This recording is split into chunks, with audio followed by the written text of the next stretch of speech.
আজ ১৩ই এপ্রিল, রবিবার। বাংলা ১৪০৩ সনের আজই ছিল শেষ দিন। কাল থেকে নতুন বছর শুরু হবে। বাংলা নববর্ষে আগে ছুটি পাওয়া যেত না, আজকাল কিন্তু যাচ্ছে। তাই কালকের দিনটাও দিব্যি এখানে কাটানো যেত, কিন্তু ভাদুড়ি মশাই কিছুতেই রাজি হচ্ছেন না। বলছেন, ওরে বাবা, তাই কখনো হয়? কেন হয় না জিজ্ঞেস করতে বললেন, মালতী একেবারে মাথার দিব্যি দিয়ে বলে দিয়েছে যে নববর্ষের দিনটা এবারে ওদের সঙ্গে কাটাতেই হবে। কৌশিক তো বাঙ্গালোরে, এখন আমিও যদি পয়লা বৈশাখটা বাইরে কাটাই তাহলেও খুব দুঃখ পাবে। আর একটা দিন যাতে থেকে যায় তার জন্য কৃপানাথ দত্ত গোড়ায় গোড়ায় খুব ঝুলোঝুলি করেছিলেন ঠিকই, সেই সঙ্গে বাড়ির অন্যরাও খুবই চাইছিল যে কালকের দিনটাও এখানে থাকি। কিন্তু ভাদুড়ি মশাই যখন বললেন ছোট বোনের কাছে তাহলে কথার খেলাপ হয়ে যাবে, তখন আর কেউ আপত্তি করলেন না। ভূতনাথ অবশ্য কথা আদায় করে নিল যে অক্টোবর মাসে পুজোর কটা দিন তাদের বাড়িতে এসে কাটিয়ে যেতে হবে। ভাদুড়ি মশাই বললেন যে সেই সময় যদি ব্যাঙ্গালোরের অফিসে খুব বেশি কাজ না পড়ে যায়, একমাত্র তাহলেই তার কলকাতায় আসা সম্ভব হবে। আর কলকাতায় যদি আসেন তো শক্তিগড়ে এসে 3টে দিন কাটিয়ে যাবেন ঠিকই। আর আমাদের তো না আসার কোনো কথাই ওঠে না। পুজোর কলকাতা থেকে বেরিয়ে পড়তে পারলে তো আমরা বেঁচে যাই। যাই হোক, কালকের দিনটা দুপুরে মাছ ধরে আর বিকেল থেকে রাত্রির অবধি ব্রিজ খেলে দিব্যি কেটেছে।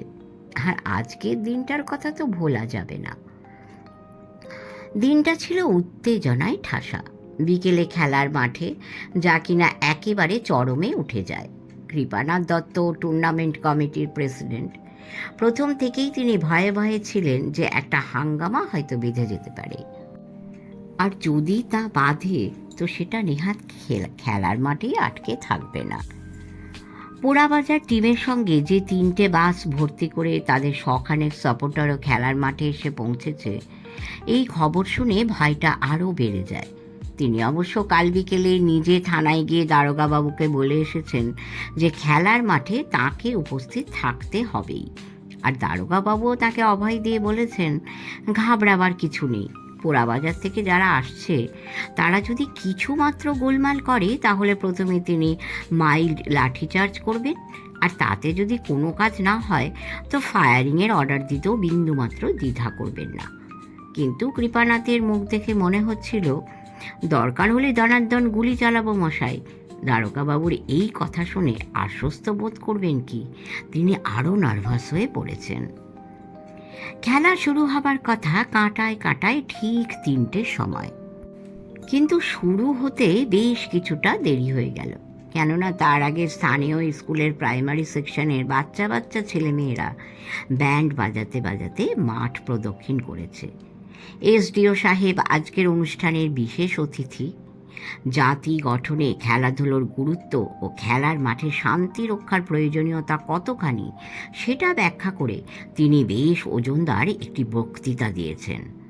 স্থানীয় গ্রাম পঞ্চায়েতের প্রেসিডেন্টও ভাষণ দিয়েছেন একটি। তাতে তিনি বলেছেন যে এককালে তিনিও খুব ফুটবল খেলতেন, তবে গত কয়েক বছর যাবৎ যেহেতু জনসেবার কাজেই তাকে অহোরাত্র ব্যস্ত থাকতে হচ্ছে, তাই ইদানিং আর খেলাধুলোর জন্য সময় দিতে পারছেন না। অলিম্পিকের আদর্শের কথাটা স্মরণ করিয়ে দিয়ে স্থানীয় উচ্চ মাধ্যমিক বিদ্যালয়ের গেম টিচার বললেন, হার জিতটা কোনো কথা নয়, এই যে খেলার মাঠের প্রতিযোগিতায় যোগ দিয়েছে এতগুলি দল, এই যোগদানটাই হচ্ছে আসল কথা। তিনি হয়তো আরও কিছু বলতেন, কিন্তু খেলা শুরু না হওয়া পর্যন্ত এসডিও সাহেব যেহেতু জরুরি একটা কাজ থাকা সত্ত্বেও এখান থেকে চলে যেতে পারছেন না, তাই গেম টিচার ভদ্রলোকের পাঞ্জাবি ঝুল ধরে বারবার 2-3 হ্যাঁচকা টান মেরে তাকে মধ্যপথেই থামিয়ে দেওয়া হলো। এরপরে শুভেচ্ছা বিনিময় পর্ব। মাঠের একদিকে একটা চাঁদোয়া খাটিয়ে তার তলায় পর পর গোটা 20 চেয়ার পেতে তাতে অভ্যাগতদের বসানো হয়েছে। 2 দলের খেলোয়াড়দের সঙ্গে এবার আজকের অনুষ্ঠানের সভাপতি ও প্রধান অতিথির পরিচয় করিয়ে দেওয়া হবে। খেলোয়াড়রা মাঠের মাঝখানে মুখোমুখি 2 সারিতে দাঁড়িয়ে আছেন। 2 টিমের কোচও দাঁড়িয়ে আছেন নিজের নিজের খেলোয়াড়দের পাশে। কৃপানাথ বাবু এসে ভাদুড়ি মশাই ও এসডিও সাহেবকে সেখানে নিয়ে গেলেন। পরিচয় পর্ব সাঙ্গ হতে লাগলো। তা অন্তত মিনিট 10। আমরা দূর থেকে দেখলুম যে ভাদুড়ি মশাই ও এসডিও সাহেব খেলোয়াড়দের প্রত্যেকের সঙ্গে করমর্দন করতে করতে একটি দুটি কথা বলছেন। কোচ দুজনকে তো ভাদুড়ি মশাই জড়িয়েও ধরলেন। এই যে পরিচয় পর্ব আর শুভেচ্ছা বিনিময় খেলার মাঠে দরকার আছে বই কি, এটা আসলে একটা প্রতীকের মতো, মৈত্রীর প্রতীক।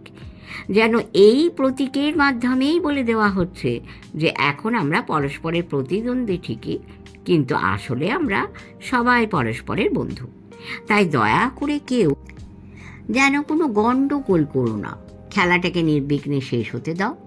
যেন ফলাফল যাই হোক না কেন কারোর মনে কোনো তিক্ততার রেশ থেকে না যায়।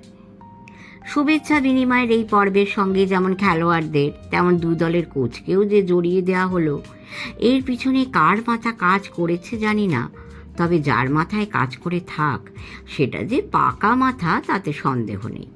কথাটা এই জন্যে বলছি যে কোচদের উস্কানির জন্যেই অনেক সময় খেলার মাঠে হাঙ্গামা বেঁধে যায়।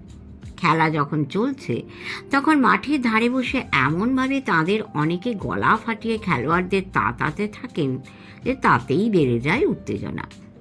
এমন কোচও দেখেছি একটু ধৈর্য ধরে যারা বসে থাকতেও পারেন না, মাঠের ধার বরাবর দৌড়তে দৌড়তে যারা চেঁচাতে থাকেন।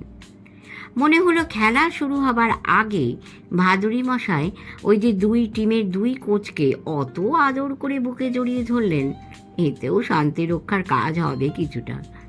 আর যাই করুন, এরপরে আর ওরা নিজের নিজের টিমকে এমনভাবে উত্তেজিত করবেন না যার ফলে একটা হাঙ্গামা লেগে যেতে পারে। কার্যত অবশ্য দেখা গেল যে স্থানীয় টিমের কোচটি চুপ করে বসে খেলা দেখছেন বটে, কিন্তু পোড়াবাজারের কোচটির ক্ষেত্রে ভদ্রতা করে কোনো লাভ হয়নি। সেমিফাইনাল খেলার দিনে সুলতানপুরের বিরুদ্ধে তাঁর খেলোয়াড়দের, বিশেষ করে ফরওয়ার্ড লাইনের সেই দুর্ধর্ষ খেলোয়াড় দুটিকে যেভাবে তিনি উস্কে দিয়েছিলেন, আজও সেইভাবে উস্কে যাচ্ছেন। ব্যাপারটা মাঝে মাঝে সীমা ছাড়িয়ে যাচ্ছিল, তবু যে কোনো বড় রকমের গণ্ডগোল ঘটছিল না তার দুটো কারণ।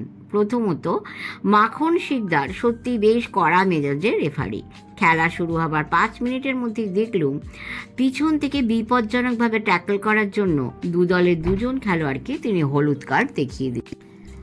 তাছাড়া পোড়াবাজারের কোচটি হঠাৎ একবার তার একজন খেলোয়াড়কে বিকট চেঁচিয়ে কিছু নির্দেশ দিতেই রেফারি সঙ্গে সঙ্গে খেলা থামিয়ে কোচটির কাছে এসে প্রচণ্ড একটা ধমক দিয়ে বললেন, যদি আপনার কাউকে কিছু বলার থাকে তো হাফ টাইমে বলবেন, এখন যদি এই রকম ষাঁড়ের মতো চেঁচান তো মাঠের ধার থেকে আমি আপনাকে উঠিয়ে দেব। কোচটির গলা তারপর থেকে আর শোনা যায়নি। বোধহয় তিনি বুঝে গিয়েছিলেন যে শক্ত লোকের পাল্লায় পড়েছেন, চেঁচামেচি করে এখানে বিশেষ সুবিধে হবে না। পোড়াবাজার ফরওয়ার্ড লাইনের সেই ছেলে দুটিকে সেমিফাইনাল খেলায় খুব লাভ ঝাঁপ করতে দেখেছিল। পরস্পরের সঙ্গে ভালো রকমের বোঝাপড়া রয়েছে। দুজনেই চমৎকার বল প্লেয়ার। নিজেদের মধ্যে বল দেওয়া নেওয়া করতে করতে এমন চমৎকারভাবে ওরা মাঝে মাঝে আক্রমণে উঠে আসছিল যে তাতেই চেনা যাচ্ছিল ওদের জাত। আক্রমণ আটকে যাওয়ার পরে বল যখন আবার তাদের সীমানায় ফিরে যাচ্ছে, তখন ডিফেন্সে যাতে বড় রকমের কোনো ফাঁক ফোঁকর দেখা না দেয় তার জন্য ওরা নেমেও যাচ্ছিল খুব তাড়াতাড়ি। দুজনেরই দুপা দেখলুম সমান চলে, সেটাও একটা মস্ত কারণ, যার জন্যে হঠাৎ হঠাৎ জায়গা পাল্টে খেলতে ওদের কোনো অসুবিধে হচ্ছিল না। কিন্তু ওই যে বললুম, সেমিফাইনালের দিন ওরা যেরকম লাভ ঝাঁপ করছিল আর মাঝে মাঝে একেবারে বুলডোজারের মতো ঢুকে পড়ছিল বিপক্ষের বুহের মধ্যে, আজ সেরম কিছু একবারও দেখতে পাইনি। শেষের দিকে এমনও মনে হচ্ছিল যে ওদের দম ফুরিয়ে গেছে। দুজনেরই দৌড়ের মধ্যে যে ভয়ঙ্কর প্রায় অবিশ্বাস্য রকমের গতি সেদিন দেখেছিলুম, যতই ভালো খেলুক সেই গতির অর্ধেকও আজ দেখতে পাচ্ছিলুম না। বরং সেই তুলনায় ভূতনাথের খেলা দেখে তাক লেগে যাচ্ছিল আমাদের। সদানন্দবাবু সে কথা বললেন, আরে মশাই, এ তো দেখছি মেওয়ালালের মতো খেলছি। আমরা যেখানে বসে আছি সেখান থেকে চেঁচিয়ে কাউকে সমর্থন করলে সেটা একটু অশোভন ব্যাপার হয়ে দাঁড়ায়। সদানন্দবাবু যে তা জানেন না তা নয়, কিন্তু ভূতনাথের খেলা দেখে তার মধ্যে যে আবেগ জমে উঠেছে, কতক্ষণ আর সেটাকে চাপা দিয়ে রাখবেন। আর চাপ সামলাতে না পেরে মাঝে মাঝে নিজের হাঁটু মনে করে আমার হাঁটুতেই মস্ত একটা চাপড় মেরে তিনি চেঁচিয়ে উঠছিলেন, ও হো হো হো, এ কি খেলা খেলছিস রে ভূত, ও চালিয়ে যা চালিয়ে যা। ওদিকে ফরওয়ার্ড লাইনের ছেলে দুটোর স্পিড কমে যাওয়ায় আর তার ফলে পিছন থেকে যেসব বল বাড়ানো হচ্ছে চটপট জায়গা মতো ছুটে গিয়ে সেগুলো ট্র্যাক করতে না পারায় পোড়াবাজারের আক্রমণ আজ ঠিক জমাট বাঁধতে পারছিল না। স্রেফ গতির অভাবেই তাদের মুভমেন্টগুলো শুরু হতে না হতেই ঝিমিয়ে যাচ্ছিল, আর তার সুযোগ নিচ্ছিল ভূতনাথের টিম। কৃপানাথ ভেবেছিলেন পোড়াবাজারের বিরুদ্ধে তাদের টিম একেবারে দাঁড়াতেই পারবে না। সুলতানপুরের মতো তাদের কপালেও অশেষ দুর্ভোগ লেখা রয়েছে, তাঁরাও 5-6 গোলে হারবেন। কিন্তু আজ দেখা গেল অত ভয় পাবার কিছু ছিল না। দক্ষতার বিচারে দুটো দলই আসলে সমান সমান, কেউ কারো চাইতে বিশেষ এগিয়ে বা পিছিয়ে নেই। লড়াইটাও তাই হাড্ডাহাড্ডি রকমের হচ্ছিল। 2 হাফ মিলিয়ে মোট 90 মিনিটের খেলা। তার অর্ধেক সময় কেটে গেছে, কিন্তু গোল হয়নি। পোড়াবাজারের মানিকজোড়ের একজন ইতিমধ্যে একটা সিটার নষ্ট করেছে। শক্তিগড় তেমন কোনো সুযোগ পায়নি, পাবার কথাও নয়, কেননা আদৌ উঠে না গিয়ে যেভাবে তারা নিজেদের এলাকাতে লোক বাড়িয়ে খেলছে তাতে মনে হচ্ছে আপাতত তাদের লক্ষ্য হচ্ছে গোল না খাওয়া। হাফ টাইমে দেখলুম পোড়াবাজারের কোচ হাত পা নেড়ে বেশ উত্তেজিত ভঙ্গিতে তার টিমের ছেলেদের কিছু বলছেন। কৃপানাথ এতক্ষণ চাঁদোয়ার তলায় আমাদের সঙ্গে বসে খেলা দেখছিলেন। এসডিও সাহেব যেহেতু বিরতির পরে আর থাকতে রাজি হলেন না, কৃপানাথ তাই তাকে তার জিপ পর্যন্ত এগিয়ে দিতে গেলেন। তাকে গাড়িতে তুলে দিয়ে দুপক্ষের খেলোয়াড়দের বরফ আর কোল্ড ড্রিঙ্কস ঠিক মতো দেওয়া হয়েছে কিনা তার খোঁজখবর নিয়ে ফিরেও এলেন মিনিট 5-এর মধ্যে। এসে বেজার গলায় বললেন, একটা বিচ্ছিরি ব্যাপার হয়েছে। বললুম, এর মধ্যে আবার কি হলো? কেউ জখম টখম হয়নি তো? না না, ইনজুরির ব্যাপার নয়। তাহলে? ভাদুরী মশাই বললেন, পোড়াবাজার থেকে বাস ভর্তি করে যেসব সাপোর্টার এসেছে তারা কোনো গণ্ডগোল বাঁধাবার তালে নেই তো? আরে না, ওদের সাপোর্টাররা খুব ভালোই জানে যে গণ্ডগোল বাঁধিয়ে এখানে বিশেষ সুবিধে হবে না। তাহলে? আর বলো না ভাই, ওদের ওই কোচ ব্যাটার ছেলে কি বলছে জানো? কি বলছে? বলছে যে ওর পকেট মার হয়েছে। ভাবা যায়? সে কি? ভাদুরী মশাই আর কিছু বলবার আগেই সদানন্দবাবু বললেন, পকেট মার? সে তো কলকাতার ময়দানে বড় খেলার লাইন পড়লে হয় শুনেছি। আইএফএ ভার্সাস ইসলিংটন কোরিয়েন্থানেসের খেলার দিনে আমার মেজো মামাবাবুর যেমন হয়েছিল, টিকিট কাউন্টার অবধি পৌঁছে দেখেন যে পকেট ফাঁক। ভিড়ের মধ্যে কি যেন তার মানি ব্যাগ তুলে নিয়েছে, তাতে নগদ 10 আনা 3 পয়সা ছিল মশাই। সেটা হাফিস হয়ে যাওয়ায় মেজো মামাবাবুর আর টিকিট কেটে ভেতরে ঢোকা হলো না। মাঠ থেকে শিকদার বাগান অবধি হাঁটতে হাঁটতে ফিরতে হলো। কিন্তু সে তো কলকাতার পথে ঘাটে হামেশাই ওসব হচ্ছে। But this is not Calcutta, এখানে কোত্থেকে পকেট মার আসবে? কৃপানাথ বললেন, সেটাই হচ্ছে কথা। ব্যাটা আসলে এখানকার লোকদের এগেনস্টে একটা দুর্নাম রটিয়ে দেবার তালে রয়েছে। কিন্তু আমাদের লোকাল ছেলেরা যদি এটা টের পায়, মানে... কথাটা শেষ করতে গিয়েও শেষ করলেন না কৃপানাথ। এদিকে ওদিকে তাকিয়ে চাপা গলায় বললেন, সবই তো বুঝেন। সদানন্দবাবু একটা বিপদ ঠিকই আঁচ করেছিলেন। এটাও বুঝেছিলেন যে কথাবার্তা এখন একটু নিচু গলায় হওয়াই বাঞ্ছনীয়, কিন্তু বিপদটা যে কী হতে পারে সেটাই ঠিক বুঝে উঠতে পারছিলেন না। কৃপানাথের দিকে একেবারে ভ্যাবলার মতো খানিকক্ষণ তাকিয়ে থেকে ততোধিক চাপা গলায় তিনি বলেন, আঁকে কি বুঝব? ওদিকে ততক্ষণে সেকেন্ড হাফের খেলা শুরু হয়ে গেছে। সদানন্দবাবুর কথার উত্তর না দিয়ে কৃপানাথ বললেন, কাণ্ড দেখুন, আমাদের ছেলেগুলো তো একেবারেই অ্যাটাকে যাচ্ছে না। এদের হলো কি?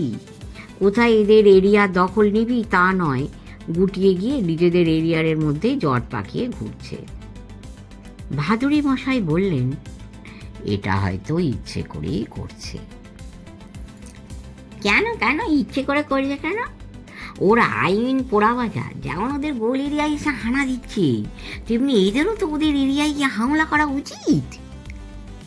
সদানন্দবাবুর অনেক কথাতেই আমি সায় দিই না, কিন্তু এই কথাটাই দিতেই হলো। ভাদুড়ি মশাইয়ের দিকে তাকিয়ে বললুম, সদানন্দবাবু কিন্তু ভুল বলেননি। অলরেডি যে ওরা পাঁচটা কর্নার পেয়েছে, সেটা খেয়াল করেছেন? ভাদুড়ি মশাই বললেন, তা করেছি বই কি। ওরা যে কোনো একটা থেকে গোল হয়ে যেতে পারত, কিন্তু হয়নি যে, সেটাই আসল কথা। খেয়াল করে দেখুন, এতগুলো কর্নার পেয়েছে ওরা, সেই সঙ্গে গোল বক্সের একটু বাইরে থেকে দুটো ফ্রি কিকও পেয়েছে, কিন্তু কোনোটা থেকেই কিছু ফায়দা তুলতে পারেনি। এদিকে আবার এই যে ওরা বারবার এসে এদের গোল বক্সে হানা দিচ্ছে, এতে যে ওদের শক্তি ক্ষয় হচ্ছে, দম ফুরিয়ে আসছে, ফলে আক্রমণের ঝাঁজও ক্রমেই কমে যাচ্ছে। সেটা তো কারো না বোঝার কথা নয়। কথাটা ভাদুড়ি মশাই আমার দিকে তাকিয়ে বললেন ঠিকই, তবে কিনা বললেন আসলে আমাদের সকলের উদ্দেশ্যেই। কৃপানাথ তাঁর কথার পিঠে কিছু একটা মন্তব্য করতে যাচ্ছিলেন, কিন্তু তিনি মুখ খুলবার আগেই বছর 21-22 কালো লম্বা লোহা পেটানো পিশল শরীরের একটি ছেলে এসে বলল, জ্যাঠামশাই, আর তো সহ্য হচ্ছে না। কৃপানাথের মুখ দেখে মনে হলো তিনি ভয় পেয়ে গেছেন। শুকনো গলায় বললেন, কেন রে, নতুন করে আবার কি হলো? ওদের কোচটা বলছে যে যেখানে এলে পকেট মারা যায়, টিম নিয়ে সেই চোর ছ্যাঁচরদের জায়গায় খেলতে আসাই উচিত হয়নি। আহা, এতে রেগে যাচ্ছিস কেন? ছেলেটিকে শান্ত করার ভঙ্গিতে কৃপানাথ বললেন, সকলে সব কথা কি ধরতে আছে? আপন মনে তো কতজনে কত কথাই বলে, সেসব কথা কানে না নিলেই তো হলো। আপন মনে বলেনি জ্যাঠামশাই, চেঁচিয়ে 5 জনকে শুনিয়ে শুনিয়ে বলছিল। তুই নিজের কানে শুনেছিস? আমি শুনিনি, তবে শঙ্কর আর ন্যাপাকে তো আমি ওর খুব কাছে দাঁড় করিয়ে রেখেছিলাম, তারা শুনেছে। বলেন তো দুঘা দিয়ে দিই? আরে আরে, না না না। কৃপানাথ শিউরে উঠে বললেন, ওসব খবরদার করতে যাস না। বাইরের টিমের কোচের গায়ে আমরা হাত তুলেছি, এটা যদি রটে যায় তো কি হবে জানিস? কি হবে? বাইরে থেকে কোনো টিমই আর কখনো টুর্নামেন্ট খেলতে আসবে না। না না, যে যাই বলুক, তোরা বাবারা একটু শান্ত হয়ে থাক। ঠিক আছে জ্যাঠামশাই, আপনি যখন এত করে বলছেন, আমাদের ছেলেগুলোকে সামলে রাখার চেষ্টা করছি, কিন্তু ফের যদি ওই লোকটা ওই রকমের কথা বলে, তাহলে কিন্তু আগুন জ্বলবেই বলে গেলাম। সদানন্দবাবু যে ঘাবড়ে গেছেন সে তার মুখ দেখেই বোঝা যাচ্ছিল। ছেলেটি চলে যেতে সেই আগের মতো চাপা গলায় কৃপানাথবাবুকে জিজ্ঞেস করলেন, এই কি ব্যাপার মশাই, সত্যি সত্যি আগুন জ্বলবে নাকি? কিন্তু কৃপানাথবাবুর কাছ থেকে এবারেও কোনো স্পষ্ট উত্তর পাওয়া গেল না। এবারেও তিনি সেই আগের মতোই নিস্তেজ নিতিয়ে পড়া গলায় বললেন, সবই তো বোঝেন। সদানন্দবাবুর খেলা দেখার উৎসাহ চলে গিয়েছিল। ভাদুড়ি মশাইয়ের দিকে তাকিয়ে বললেন, এই একটা কথা জিজ্ঞেস করছি, এই কিছু মনে করবেন না, খেলাটা কি শেষ পর্যন্ত দেখতেই হবে? ভাদুড়ি মশাই বললেন, সে কি মশাই, এমন হাড্ডাহাড্ডি লড়াই, কে হারে কে যেতে কিছু বোঝা যাচ্ছে না। এই খেলা শেষ পর্যন্ত না দেখেই উঠে যাবেন। এই না মানে, এই শরীরটা একটু খারাপ লাগছে কি না, তাই ভাবছিলাম। আমি বললুম, ভাববার কিছু নেই, নিশ্চিন্ত থাকুন, আগুন জ্বলবে না, ওসব কথার কথা। আর তাছাড়া খেলা তো প্রায় শেষ হয়ে এলো, আর মাত্র 10 মিনিট। শুনে সদানন্দবাবু কপালে হাত ঠেকিয়ে বিড়বিড় করে বললেন, দুকা দুকা, এই 10টা মিনিট এখন ভালোই ভালো কাটলে বাঁচি মা গো। আশ্চর্য কাণ্ড, এই 10 মিনিটের মধ্যেই খেলাটা একেবারে দুম করে বদলে গেল। পোড়াবাজারে সেই বাণিজ্য নিজেদের মধ্যে বল দেওয়া নেওয়া করতে করতে একটু বেশি রকমের বিপজ্জনকভাবে এসে পড়েছিল একেবারে শক্তিগড়ের বক্সের সামনে। সেখান থেকে তাদের মধ্যে একজন হঠাৎ বাঁ দিকে স্টপারকে কাটিয়ে গোলে শট নেয়। কিন্তু একে তো শক্তিগড়ের গোলকিপার আর ডান দিকের স্টপার ততক্ষণে জায়গা মতো পজিশন নিয়ে গোলের মুখটাকে খুবই ছোট করে এনেছে। তার উপরে আবার ফরওয়ার্ড লাইনের খেলোয়াড়টির খাটুনির চাপ ইতিমধ্যে বড্ড বেশি হয়ে যাওয়ায় তার শটে তেমন কোনো জোর ছিল না। ভূতনাথ ওদিকে বক্সের কাছাকাছি একটু ফাঁকা জায়গায় এসে দাঁড়িয়েছিল। গড়ানে শটটিকে হাত দিয়ে তুলে নিয়ে গোলকিপার সেটিকে ভূতনাথের দিকে ছুড়ে দিতেই বলটিকে ট্র্যাপ করে ভূতনাথ পরক্ষণে এমনভাবে ছুটতে শুরু করে যে বুঝতে পারা যায় এই রকম একটা সুযোগের প্রতীক্ষাতেই সে ছিল। পোড়াবাজারের গোলকিপার আর একজন স্টপার ছাড়া বাকি 9 জন খেলোয়াড়ই তখন শক্তিগড়ের গোলের দিকে উঠে এসেছে। বলতে গেলে বাদ বাকি মাঠ একদম ফাঁকা। স্টপারটি তাকে আটকাতে এসেছিল, কিন্তু 1 সেকেন্ডের জন্য থেমে থেকে হঠাৎই গতি বাড়িয়ে ভূতনাথ একেবারে ছিটকে বেরিয়ে যায় তার পাশ দিয়ে। গোলকিপার বিপদ বুঝে সামনে এগিয়ে এসেছিল ঠিকই, কিন্তু ভূতনাথ আর তাকে কাটাবার চেষ্টা না করে ডান পায়ের একটা ছোট্ট টোকায় বলটাকে তার মাথার উপর দিয়ে লব করে গোলে পাঠিয়ে দেয়। গোল! শক্তিগড়ের বাসিন্দারা তো খেলা শুরু হবার ঘণ্টাখানেক আগে থেকেই দলে দলে মাঠে এসে জমায়েত হয়েছিল। সেই জমাট ভিড়ের ভিতর থেকেই পরক্ষণে যে চিৎকারটা ওঠে, যদি শুনি যে বর্ধমান শহর থেকেও সেটা যারা শোনা গিয়েছিল তো অবাক হব না। সেটাই অবশ্য শেষ জয়ধ্বনি নয়। খেলা শেষ হতে তখনও আরও মিনিট 6-7 বাকি। তারই মধ্যে আরও দুবার জয়ধ্বনি ওঠে। গোল গোল গোল গোল গোল গোল গোল গোল গোল 3টে গোলই ভূতবাবুর। তার মধ্যে শেষ গোলটা এলো বাইসাইকেল কিক থেকে, আর সেটা আসার সঙ্গে সঙ্গেই বেজে উঠল রেফারির হুইসেল।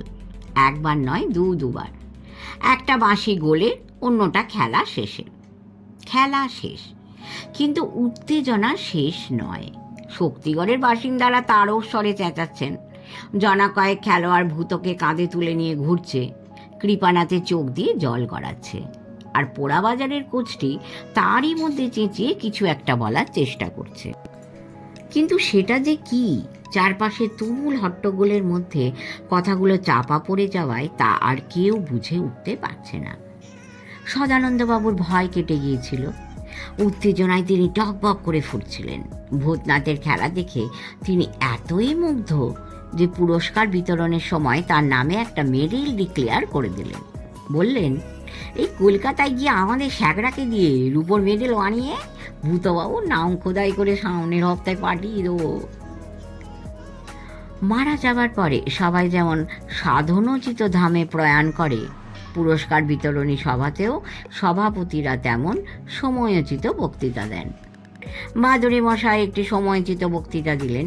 খেলাধুলার উপকারিতা সম্পর্কে 2-4 কথা বলার পরে বিশেষ করে আজকের ফাইনাল খেলা সম্পর্কে বললেন, পোড়াবাজার বেশ শক্তিশালী দল, কিন্তু একই সঙ্গে একটু বেহিসেবি। নয়তো খেলার প্রথমার্ধে নিজেদের শক্তির 14 আনাই তারা খরচ করে ফেলত না। এই অপচয়ের মাসুলই তাদের দ্বিতীয়ার্ধে দিতে হয়েছে। শক্তিগড় সেক্ষেত্রে প্রথমার্ধে তাদের শক্তি সামর্থ্যের ভাঁড়ার অটুট রেখে পোড়াবাজারের আক্রমণগুলিকে ঠেকিয়ে গিয়েছে মাত্র।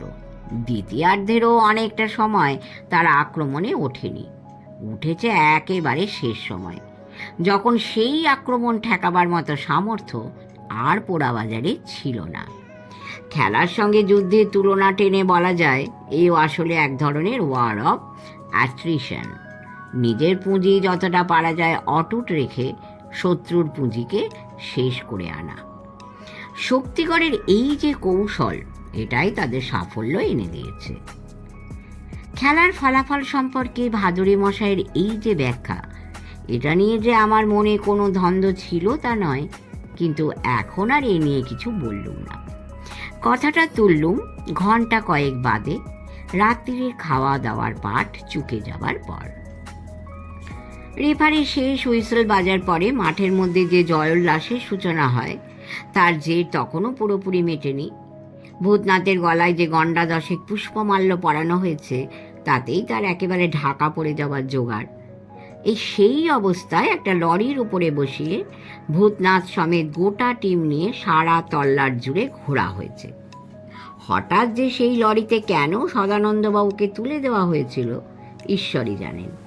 তবে ছেলে ছোকরাদের সঙ্গে গলা মিলিয়ে তিনিও দেখলুম সমানে চেঁচাচ্ছে, শিল্ড ফাইনাল জিতলো কে? শক্তিগড়। আবার কি?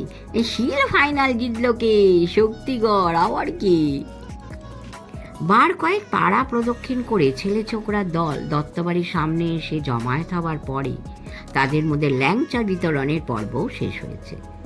এদিক ওদিক থেকে তারপরেও যে জয়ধ্বনি উঠছে না তা নয়, দু চারটে বোমা পটকাও ফাটছে মাঝে মধ্যে। তবে খানিক আগের সেই মত্ত ভাবটা এখন আর নেই। কৃপানাথের পরের ভাই শম্ভুনাথের উপরেই যেহেতু অতিথি আপ্যায়ন ও ল্যাংচা বিতরণের দায়িত্ব ছিল, তাই এতক্ষণ তিনি দম ফেলবার ফুরসত পাচ্ছিলেন না। হই হল্লা থেমে যাবার পরে রাত 10টা নাগাদ তিনি আমাদের কাছে এসে বললেন, আপনারা তো কাল ভোরেই রওনা হচ্ছেন, তাহলে আর দেরি করা ঠিক হবে না। রাত্রির খাওয়া চুকিয়ে এবারে শুয়ে পড়াই ভালো। শুতে শুতে কিন্তু শেষ পর্যন্ত সেই 12টাই বাজল। তার আগে কালকের মতো আজও দোতলার বারান্দায় এসে বসেছি। হঠাৎ ভাদুরী মশাই বললেন, কি ব্যাপার বলুন তো কিরণবাবু, মনে হচ্ছে যেন কিছু একটা ব্যাপার নিয়ে আপনি খুব চিন্তায় পড়ে গেছেন। হেসে বললুম, না না, তেমন কিছু না, তবে একটা ব্যাপার নিয়ে একটু ভাবছি। সেটা ঠিক, তাই নিয়ে একটু অস্বস্তিও হচ্ছে। কি নিয়ে এত ভাবছেন? এই আপনারই কথা নিয়ে।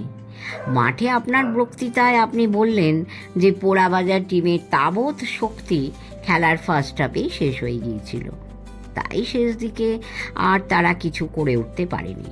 কিন্তু সত্যি কি তাই?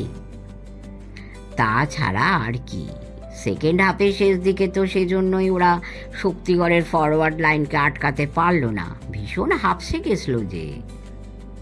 বললুম, তাই যদি হবে তো সেমিফাইনালের দিনে 2 হাফেই পোড়াবাজার অত ভালো খেললো কি করে?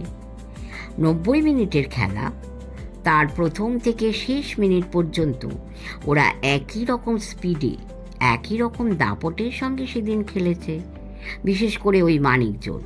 কই, ফার্স্ট হাফে তো ওয়ার্কলোড ওরা নিয়েছিল, তার জন্যে তো সেদিন সেকেন্ড হাফে ওরা একটুও হাঁপসে যায়নি। আজ তাহলে এমন কেন হলো? ভাদুরী মশাই হেসে বললেন, আহা, বাইচুং আর চিমা ওরাও কি রোজ ভালো খেলে নাকি? মাঝে মাঝে কি ওরাও ঝিমিয়ে যায় না? ধরে নিন পোড়াবাজারের ওই মানিকজোড়ও আজ ঠিক ফর্মে ছিল না। ফার্স্ট হাফে ভালো খেললেও সেকেন্ড হাফে ঝিমিয়ে গিয়েছিল। শুনে চুপ করে গেলুম বটে, কিন্তু ব্যাখ্যাটা খুব জুৎসই বলে মনে হলো না। অস্বস্তির একটা কাঁটা কোথাও একটা বিঁধেই রইল। ভাদুরী মশাইকে সে কথা বললুমও। হেসে বললুম, যাই বলুন মশাই, ধাঁধাটা কিন্তু কাটল না। আজ 14ই এপ্রিল সোমবার ভোর 6টায় শক্তিগড় থেকে রওনা হয়ে 8:30টায় বালি ব্রিজ পেরিয়ে দক্ষিণেশ্বরে পৌঁছই। ভেবেছিলাম 9:30টার মধ্যেই শেয়ালদায় আমাদের বাড়িতে পৌঁছে যাব। সেখানে আমাকে আর সদানন্দবাবুকে নামিয়ে দিয়ে ফ্লাইওভার পেরিয়ে ফের উত্তরমুখ হয়ে আপার সার্কুলার রোড ধরে ভাদুরী মশাই কাঁকুড়গাছিতে চলে যাবেন। কিন্তু আজ বাংলা নববর্ষ, স্কুলের ছেলেমেয়েরা নানান জায়গায় মিছিল বার করেছে, ব্যান্ড পার্টিও বেরিয়েছে এখানে সেখানে। ফলে ইতস্তত গাড়ি ঘোড়া আটকে গিয়ে যেমন হাত কম হচ্ছে না। দক্ষিণেশ্বর থেকে শিয়ালদা পৌঁছতে তাই পাক্কা 2 ঘন্টা লেগে গেল। দুপুরে একটু দেরি করে আপিসে গিয়েছিল, ফিরতে ফিরতে রাত 9টা। তারপর স্নান করে রাত্রিরের খাওয়া চুকিয়ে বসার ঘরে বসে একটা সিগারেট ধরিয়ে একটু বিশ্রাম নিচ্ছি। নতুন একটা বই বেরোচ্ছে, পাবলিশার তার প্রুফ দিয়ে গেছে, একটু বাদে সেই প্রুফ নিয়ে বসবো। তার আগে বরং যে ঘটনার কথা এখানে বলতে বসেছি তার শেষটুকু বলে নিই। কালকে সিল্ড ফাইনালে পোড়াবাজারের অত খারাপ খেলার যে ব্যাখ্যা ভাদুরী মশাই দিয়েছিলেন, তা যে আমার মনোপুত হয়নি তা তো আগে বলেইছি। এও বলেছি যে ভাদুরী মশাই যাই বলুন, অস্বস্তির একটা কাঁটা আমার মনের মধ্যে তারপরেও বড্ড খচখচ করছিল। রাত্রিরে ঘুমিয়ে পড়ার আগে সদানন্দ বাবুর সঙ্গে কথা বলে মনে হয়েছিল অস্বস্তি আমার একার নয়, তাঁরও। বিছানায় শুয়ে দু চারবার এপাশ ওপাশ করে সদানন্দবাবু বললেন, এই দেখুন মশাই, একটা কথা বলবো। বললুম, বলে ফেলুন। আমরা তো ইয়াদের গেস্ট, ঠিক কি না? বিলক্ষণ। ইয়ারা আমাদের খুবই যত্নার্থী করছেন, ঠিক কি না? সে আর বলতে, এই পঞ্চব্যঞ্জনের বদলে ৫৫ ব্যঞ্জন খাওয়াচ্ছেন বললেই ঠিক হয়, তাই না? হ্যাঁ, অবশ্যই। এই তার উপরে দেখুন, মুখ ফুটে কিছু বলবার আগে ইয়ারা স্পেশাল অর্ডার দিয়ে ৩ হাঁড়ি ল্যাংচা আনিয়ে রেখেছেন, তা জানেন? কেন? এই কাল সকালে আমাদের গাড়িতে তুলে দেবেন। বলেন কি? ঠিকই বলছি। এবারে আপনি বেশ ভেবে চিনতে একটা কথা বলুন তো। কি বলবো? যাঁরা আমাদের জন্য এত করছেন, শিল্ড ফাইনালে এই যে তাঁরা জিতলেন, এতে তো আমাদের খুশি হওয়াই উচিত, তাই না? এই না না, তাড়াহুড়ো করতে হবে না, বেশ ভেবে চিন্তে বলুন। এতে এত ভাববার কি আছে? নিশ্চয়ই খুশি হওয়াই উচিত। ঘর অন্ধকার, তবু বুঝলুম সদানন্দবাবু একটা দীর্ঘশ্বাস মোচন করলেন। বললুম, কি হলো, চুপ করে গেলেন কেন? কি আর বলবো বলুন, খুশি হওয়াই যে উচিত তা কি আর আমি জানি না? জানি, কিন্তু হতে পারছি কোথায়? তার মানে? মানে আর কিছুই নয়, ব্যাপারটা একটু ফিসি লাগছে। ১ সেকেন্ড চুপ করে থেকে সদানন্দবাবু বললেন, আপনার লাগছে না? পোড়াবাজারের ওই ছেলে দুটোর কথা ভেবে কথা বলছেন তো? এক্স্যাক্টলি। পরশু ওরা অত ভালো খেলেছিল, আজও ফার্স্ট হাফে দাপিয়ে খেলেছে, অথচ তারপরেই কেমন যেন চুপসে গেল। কোনো মানে হয়? বললুম, ভাদুরী মশাই তো বললেন ফার্স্ট হাফে অত দাপিয়ে খেলার জন্যই সেকেন্ড হাফে হাফসে গেছিল, তখন আর দম পাইনি। এই সে তো উনি ওনার বক্তৃতাতেও বলেছেন, আবার একটু আগে বারান্দাতে বসেও বললেন। কিন্তু আপনাকে এই কথাটা যখন বললেন তখন ওনার মুখটা দেখেছিলেন? না তো। দেখলে বুঝতেন ওটা ওনার মনের কথা নয়। এটা কি করে বুঝলেন? এই মুখ দেখে বুঝলুম, উনি তখন মুখ টিপে হাসছিলেন।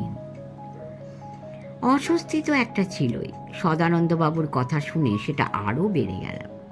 তবে কাল রাত্রিরে এ নিয়ে আর কথা হয়নি। দিনটা ঘোর উত্তেজনার মধ্যে কেটেছে। খেলা শেষ হওয়ার পর আর সকলের সঙ্গে গলা মিলিয়ে আমিও নেহাত কম চেঁচাইনি। হয়তো সেজন্যই একটু ক্লান্ত ছিল। খানিক বাদেই তাই ঘুমিয়ে পড়ি। কিন্তু মনের মধ্যে একটা অস্বস্তি থেকে গেল, যা হয় আর কি।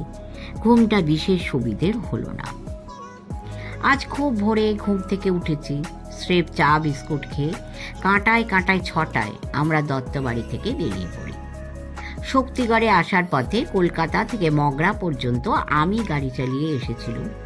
সেখান থেকে শক্তিগড় পর্যন্ত স্টিয়ারিং হুইলে ছিলেন ভাদুরী মশাই। ফিরতি পথে আমি যে মগরা পর্যন্ত গাড়ি চালাবো আর সেখান থেকে কলকাতা পর্যন্ত ভাদুরী মশাই, এটা আগে থাকতেই ঠিক করা ছিল। সেই অনুযায়ী মগরা পৌঁছে রাস্তার ধারের একটা চায়ের দোকানের সামনে গাড়ি দাঁড় করিয়ে ভাদুরী মশাইকে বলি, নিন আপনি এবারে স্টিয়ারিং হুইলে এসে বসুন। ভাদুরী মশাই তাতে হেসে বললেন, তা বসছি, কিন্তু তার আগে একবার চা খেয়ে নিলে হতো না? বললুম, বিলক্ষণ। চায়ের দোকানের সামনেই গাড়ি দাঁড় করিয়েছি। জানলা দিয়ে মুখ বাড়িয়ে ভাদুরী মশাই দোকানিকে বললেন, 3টে চা দিন তো, দুধ আর চিনি কম দেবেন, চা বেশ কড়া হওয়া চাই। বলে আমার দিকে তাকিয়ে বললেন, আপনার ধাঁধা কেটেছে? হেসে বললুম, না, ঠিক আছে, সেটা কাটিয়ে দিচ্ছি, নইলে মগরার বিখ্যাত চা খেয়েও আপনার শান্তি হবে না। আরে মশাই, কালকের খেলায় প্রথম হাফে অত লম্পঝম্প করার পরে পোড়াবাজার যে সেকেন্ড হাফে শেষের দিকে একেবারে ঝিমিয়ে গিয়েছিল, সেটাই তো স্বাভাবিক। সদানন্দবাবু বললেন, এ কথা কেন বলছেন? সেমিফাইনালের দিনেও তোদের খেলা আমরা দেখিয়েছি, সেদিন কিন্তু দুটো হাফে ওরা সমান দাপটে খেলেছিল। আমি বললুম, কালকের খেলাকে সেজন্যই আমাদের অস্বাভাবিক লেগেছে। আরে মশাই, আপনাদের মুশকিল কি হয়েছে জানেন? যা স্বাভাবিক তাকে আপনারা অস্বাভাবিক ভাবছেন, আর অস্বাভাবিকটাকেই ভাবছেন স্বাভাবিক। তার মানে সেমিফাইনালের দিন ওরা যা খেলেছে সেটা মোটেই স্বাভাবিক খেলা নয়। শুরু থেকে শেষ অবধি পুরো 90টা মিনিট কেউ ওই রকমের সমান দাপটে খেলতে পারে না, বিশেষ করে চৈত মাসে চাঁদি ফাটা রোদ্দুরে। না, ওটা সম্ভব নয়। তাহলে ওরা পারল কি করে? সেটাই হচ্ছে কথা। সেদিন যে ওরা পেরেছিল, নিশ্চয়ই তার একটা কারণ ছিল। আবার কাল যে ওরা পারেনি, তারও নিশ্চয়ই একটা কারণ আছে। বললুম, হেয়ালিটা বড্ড বেশি হয়ে যাচ্ছে ভাদুরী মশাই, কারণটা কি সেটা খুলে বলুন তো। ঘুষ? যা চলে, কে কাকে ঘুষ দেবে? আর দেবেই বা কেন? কে ঘুষ দেবে আর কেন দেবে সেটা বোঝা কি খুব কঠিন নাকি? কৃপানাথ তো বলেইছিলেন যে অন্তত একবার ওরা সিলটা পেতে চান, বলেননি? হ্যাঁ, তা তো সে বলেইছিল, তাতে দোষের কি আছে? চাওয়ার মধ্যে দোষের কিছু নেই, কিন্তু যা চাইছি ঘুষ দিয়ে সেটা পাওয়ার মধ্যে আছে। ভাদুরী মশাই হো হো করে হেসে উঠে বললেন, কৃপানাথকে আপনি চেনেন না, চিনলে অমন কথা বলতেন না। যাই হোক, কারণটা ঘুষ নয়। কারণটা তাহলে কি? তখনই এই প্রশ্নে জবাব না দিয়ে সরু চোখে ভাদুরী মশাই আমার দিকে তাকিয়ে রইলেন। তারপর তার পাঞ্জাবি ঝুল পকেট থেকে একটা কাঁচের শিশি বার করে আমাদের সামনে সেটা তুলে ধরে বললেন, এই হচ্ছে কারণ। এর মধ্যে ছোট ছোট কিছু ট্যাবলেট আছে। সেমিফাইনালের দিন হাফ টাইমের সময় পোড়াবাজারের ছেলেদের প্রত্যেককে এই ট্যাবলেট খাওয়ানো হয়েছিল বলেই সেকেন্ড হাফেও তাদের তেজ আর দাপট কিছু কমেনি। আর ফাইনালের দিন হাফ টাইমের সময় এটা খায়নি বলেই সেকেন্ড হাফে তারা ঝিমিয়ে যায়। শুনে আমি তো স্তম্ভিত। বললুম, এ তো ড্রাগ। ভাদুরী মশাই হেসে বললেন, মারাত্মক ড্রাগ। আপনাকে যদি এই ট্যাবলেট খাইয়ে মাঠে নামিয়ে দেওয়া হয়, তো এই বয়সেও আপনি বোধহয় মিলখা সিংয়ের সঙ্গে পাল্লা দিয়ে দৌড়তে চাইবেন। সদানন্দবাবুর চোখ দুটো প্রায় কপালে উঠে গিয়েছিল। বাক শক্তিও লোপ পেয়ে থাকবে, সেটা ফিরে পাওয়ার পরে বললেন, এই শিশিটা আপনি পেলেন কোথায়? পোড়াবাজারের কোচের পকেটে। খেলা শুরু হবার আগে ওই যে আমাদের সঙ্গে দুই দলের খেলোয়াড়দের খুব একটা কোলাকুলি হলো না? হ্যাঁ, তা তো হলো। সেই সময় কোচ দুজনের সঙ্গেও কোলাকুলি করেছিলুম যে, সেই তখনই পোড়াবাজারের কোচের পকেট থেকে এটা আমি তুলে নিই। শুনে আমার অবস্থাও সদানন্দবাবুর মতো। কিছুক্ষণ কোনো কথাই বলতে পারলুম না। তারপর বললুম, তার মানে আর কিছুই নয়। সেমিফাইনালের দিন ওদের খেলা দেখেই আমার সন্দেহ হয়েছিল এটা ডোপিংয়ের ব্যাপার। ড্রাগের ভূতের সাহায্য ছাড়া ওই অস্বাভাবিক স্ট্যামিনা আর স্পিড কিছুতেই শেষ পর্যন্ত ধরে রাখা সম্ভব নয়। নিন, এবারে শান্তিতে চা খান। শেষ করলাম শ্রীযুক্ত নীরেন্দ্রনাথ চক্রবর্তী মহাশয়ের ভাদুরী সমগ্র থেকে নেওয়া ভুতুড়ে ফুটবল। অবশ্যই শুনবেন, লাইক করবেন, কমেন্ট করবেন এবং সাবস্ক্রাইব করে আমাদের পাশে থাকবেন। পরম করুণাময় আপনাদের সকলের মঙ্গল করুন। এরপর কী গল্প নিয়ে আসব যদি আপনারা একটু সাজেশন দেন তো খুব আমার সুবিধা হয়। নমস্কার।